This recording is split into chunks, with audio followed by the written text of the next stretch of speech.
आज मी इडली राईसने सुरू करते, कारण नेहमी मी साधा तांदूळ घेते इडली बनवायला वगैरे, पण आज मला तिथे डीमार्टमध्ये राईस इडलीचं हे दिसलं पॅकेट म्हणून घेऊन आले.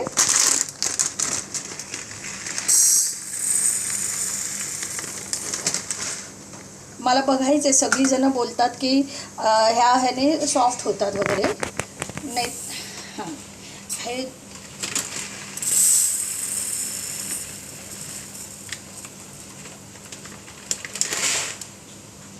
हे 2 वाट्या. तर हा राईस स्वच्छ 2-3 पाण्याने धुवून भिजत घालायचा. धुवून घेतला आहे मी हा तांदूळ, आणि आता हा भिजत ठेवायचा 4-5 तास.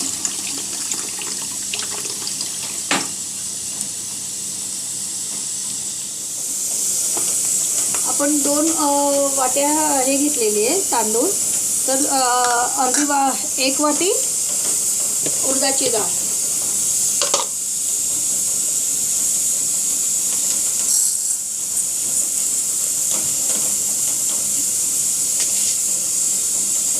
ही डाळ आता स्वच्छ धुवायला पाहिजे.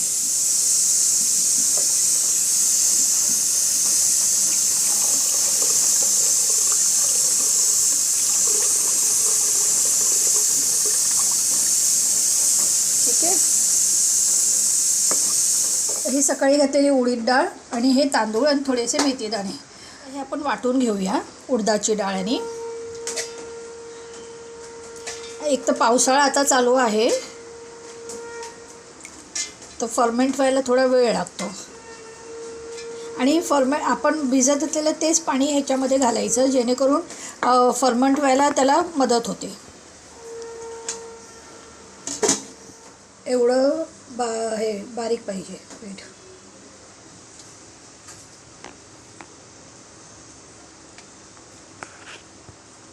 मला फेटायला मिळत नाही आहे, तर मी मोठं पातेलं बघते, मग त्याच्यामध्ये 5-6 मिनटं फेटणार आणि मग ठेवायचं. बॅटर बनवलं इडलीसाठी, ते हातानेच फेटणं बरोबर होईल, कारण आपल्या शरीरातली हीट त्याच्यामध्ये जाईल, तर ते लवकर फर्मेंट होईल.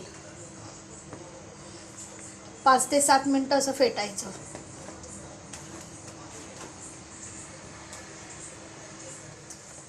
असं फेटून ठेवायचं. मग हे हा पण पातेलं मी 2 ह्याच्या पातेल्यांमध्ये घालून ठेवते, जेणेकरून फर्मेंट व्हायला जागा मिळेल त्यांना.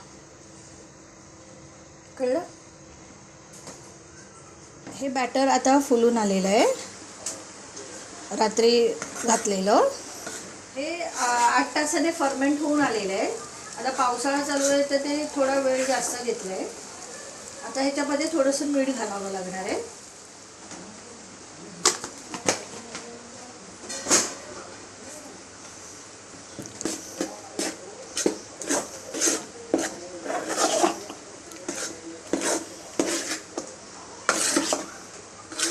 पात्राला तेल लावून घेऊया. 1 मिनिट.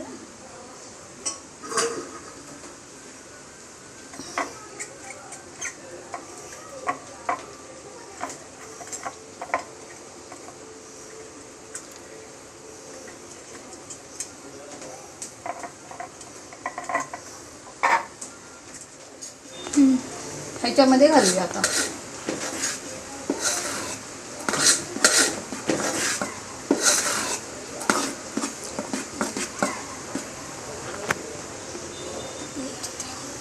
एक चमचा, 1 चमचा.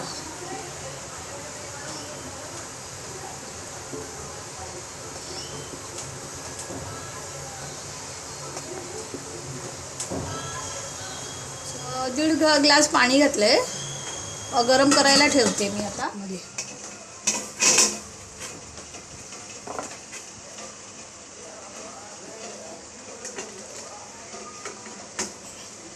आता हे 10 मिनटं हे करायचं. हे शेवटचं आहे भांडं आता इडलीचं.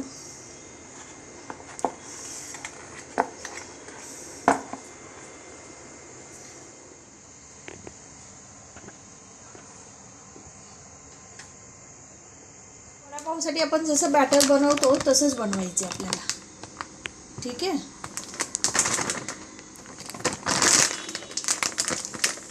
साधारण 3 बाउल घ्यायचे.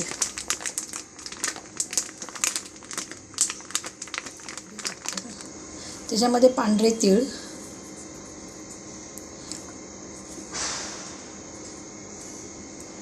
सोडा असेल तर घालायचा, नाही तर चालतो. आपण ओवा घातलेला आहे ना. बेकिंग सोडा फक्त ते क्रिस्पीनेस यायला.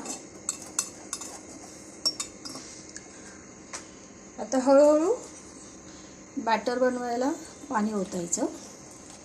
सर्व एकदम नाही ओतायचं, थोडं थोडं ओतायचं. घालायचं त्याच्यात पाणी ओतायचं.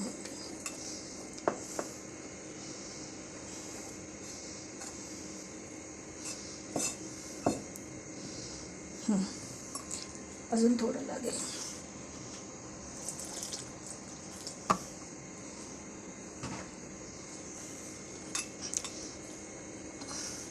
मी आधी विस्कर नाही करते कारण गुठळ्या राहतात ना.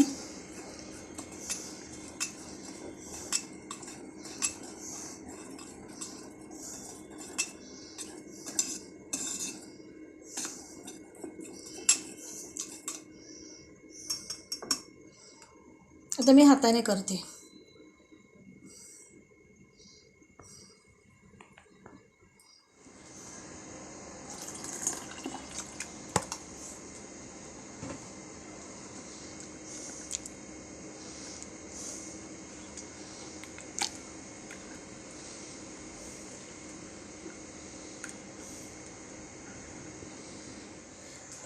ही माझी बटाट्याची उरलेली भाजी आहे. तर आता मी ते स्टफ करते इडलीमध्ये. असं चीर द्यायची मध्ये.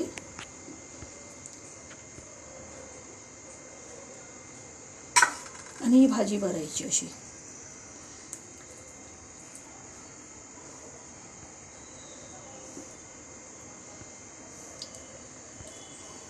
आता मी भरून घेते सर्व.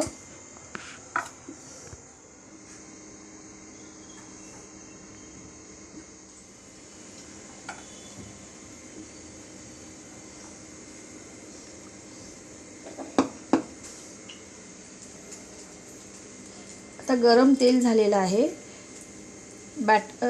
बेसनाच्या बॅटरमध्ये बुडवायचं आणि तळायला घ्यायचं.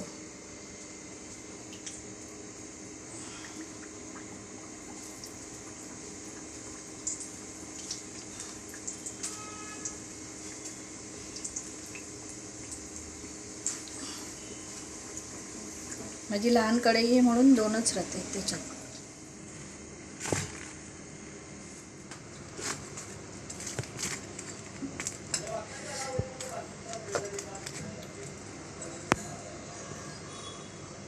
एक कापून दाखवते म्हणजे समजेल तुम्हाला. हा हेल्दी व्हर्जन आहे वडापावचा.